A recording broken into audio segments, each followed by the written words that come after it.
what's your country's situation in the about e-cigarette in terms of smoking First of cessation? all, I need to clarify that I'm a scientist. I'm Right. not a businessman, and Right. I'm not involved or affiliated with any business. So I'm not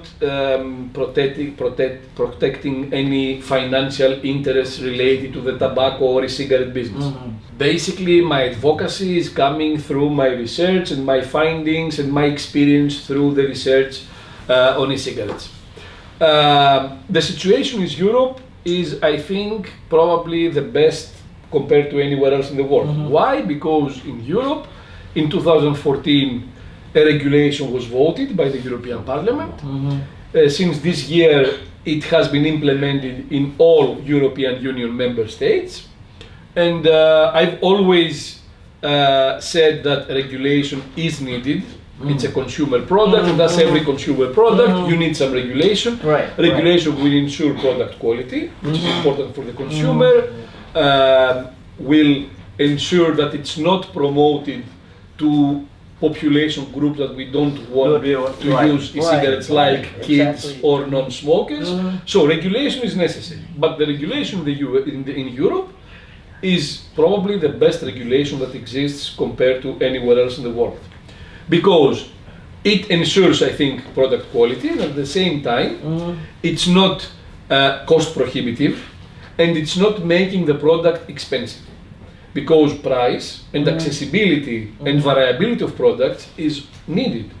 So we need to ensure that the regulation will not restrict the access, will not restrict the variability of different products, so that everyone finds the product that matches to their preference. And of course will not make it very expensive, because otherwise it's going to be counter motivation, and it's going to basically motivate smokers to keep on smoking.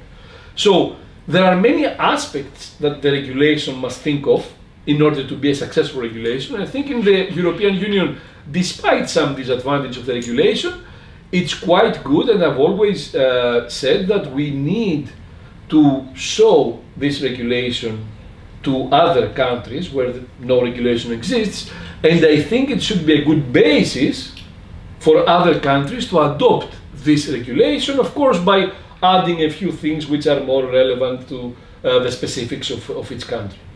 So, and another question is really this time is centered on the main audience that we are having right now, is that the Thai public health, the public health of Thailand, they had talked about some researchers, especially they are referring to the US Surgeon General, showing that there are more youth smokers due to e-cig, which means like the term gateway.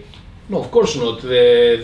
All the US studies have shown that the rise in the population, in the popularity of e-cigarettes, has been accompanied by the biggest drops in history in smoking prevalence.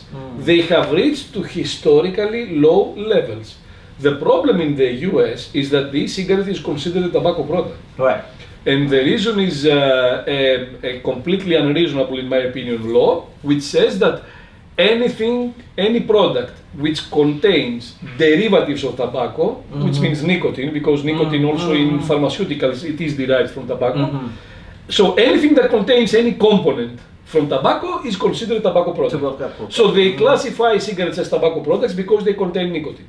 Well, that's of course a misclassification, right. And there is no other product which is classified according to the source of one of its components. That's completely unreasonable as a law. It doesn't even make any scientific sense, because can you imagine that we should classify biodiesel as a vegetable product because it's coming from vegetables? It doesn't make sense. Right. It's complete nonsense.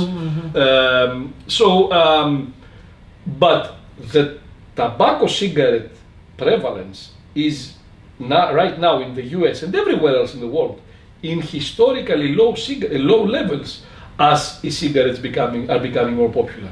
Moreover, all the surveys, both in the US and in Europe, are showing that regular use of e-cigarettes, and when I say regular, I mean daily use. I'm not talking about trial experimentation. Experimentation is nothing. There is no one who is going to be harmed by just trying one puff of e-cigarette. We're Right. talking about regular use, which is daily use. Regular use by non-smokers is non-existent. In the European Union, it's less than 0.5%. In the US, the studies of the CDC studies on youth, daily use of e-cigarettes is observed by 0.2% of non-smoking kids. 0.2, Which is almost next to which nothing. is next to nothing. And we are talking about both nicotine and nicotine-free cigarettes. Right. And that's 0.2%, which means that it's zero. So, yes, when you talk about experimentation, there is experimentation, but experimentation means nothing. Trial doesn't mean anything in terms of becoming addicted to e-cigarettes, doesn't mean anything in terms of getting any harm from e-cigarettes. It's just experimentation. They just want Why? to see if they Because like it or kids, not. they are always curious to try Right, new things. exactly, that's the But nature. regular use is non-existent in non-smokers, and smoking prevalence is declining very rapidly. Because of the e-cigarette. I'm not going to say because, I'm just saying Actually, that maybe. at the same time Right, that right. e-cigarettes Okay. are increasing in popularity, smoking prevalence is hugely reduced. Now, we don't have enough evidence to say that the reduction in smoking prevalence is because of e-cigarettes, Right. but we can say that as e-cigarettes are becoming more popular, smoking is becoming reduced extensively, very rapidly. So that's the truth from the service that the Surgeon General is using, from the studies that the Surgeon General used. They're not my studies. In the next couple of months, we're going to publish a few of these studies, but we are going to, the difference in our analysis is that we are going to analyze frequency of use, not just experimentation. Experimentation means nothing. We are going to analyze frequency of e-cigarette use, and that's going to be very important. And So I think that the authorities need to see, and this is universal in Europe the same, that in the population, when you look at the whole population, whether it's adults or young people, e-cigarette is predominantly used by smokers. Regular use by non-smokers is minimal, and it's the same whether we talk about adults or kids.